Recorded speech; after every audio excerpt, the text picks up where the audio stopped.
उद्या आहे नक्षचा बर्थडे आणि आज मी केकची तयारी करते. तर इथं मी चॉकलेटचा बेस तयार करून घेतलाय.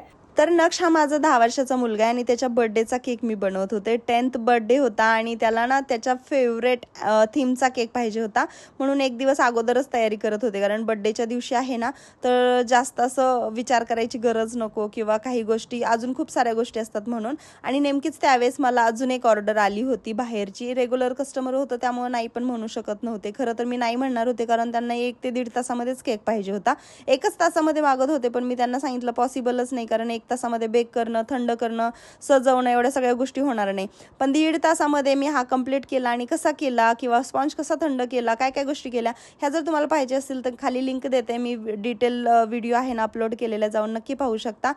त्याचबरोबर मी तर क्रीम वगैरे फेटून घेतली. नक्षचा जो केक आहे तो तुमच्याबरोबर मी उद्या शेअर करीन. तोपर्यंत हा व्हिडिओ तुम्हाला कसा वाटला कमेंट करून सांगा. व्हिडिओ आवडला तर नक्की लाईक करा.